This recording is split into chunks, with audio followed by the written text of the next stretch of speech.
Class 10th math exercise 10.2 प्रश्न संख्या 3 को देखेंगे। इसमें हमें दिया गया है, यदि एक बिंदु P से O केंद्र वाले किसी वृत्त पर PA PB स्पर्श रेखाएं परस्पर 80 डिग्री के कोण पर झुकी हो तो कोण POA बराबर है। यहाँ पर मैंने चित्र ड्रॉ कर लिया है।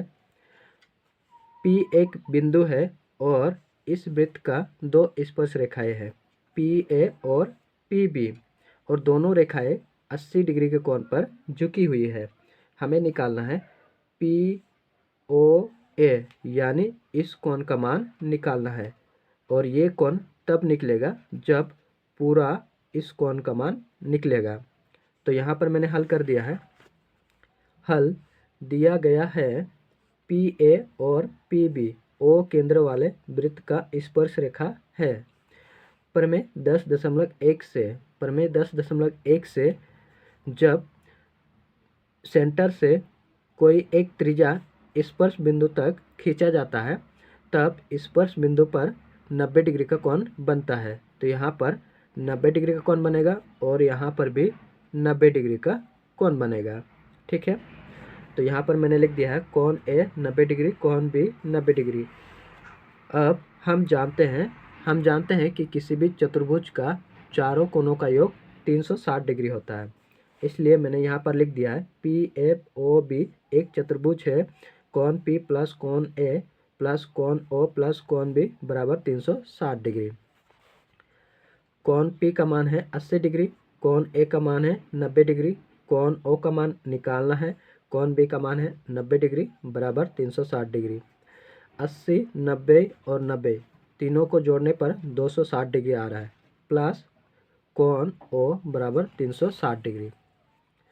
कोण O बराबर 360 डिग्री, 260 डिग्री इधर प्लस में इधर जाएगा, माइनस का 260 डिग्री होगा। तो मैंने यहाँ पर घटा दिया है तो बच्चा 100 डिग्री। अब त्रिभुज POA और त्रिभुज POB में, त्रिभुज POA और त्रिभुज POB में देखेंगे, OA बराबर OB, OA बराबर OB हो जाएगा, क्योंकि इस वृत्त का ये दोनों क्या है, त्रिज्या है, और दोनों त्रिज्या का मान बराबर होता है। तो OA बराबर OB और कोण A बराबर होगा कोण B, कोण A बराबर कोण B होगा। और ये वाला भुजा दोनों त्रिभुज में कॉमन है, इस त्रिभुज में भी ये वाला भुजा है, इस त्रिभुज में भी ये वाला भुजा है, इसलिए ये हो जाएगा उभयनिष्ठ। तो यहाँ पर मैंने लिख दिया है PO बराबर PO उभयनिष्ठ। अब यहाँ पर देखेंगे तो दोनों त्रिभुज में दो भुजा और एक कोण बराबर है, इसलिए हम कह सकते हैं साइड एंगल साइड से त्रिभुज POA सर्वसम त्रिभुज POB होगा। अब दोनों त्रिभुज बराबर है तो x का मान हो जाएगा, जो कोण O है ये पूरा ये वाला कोण इस कोण का आधा है।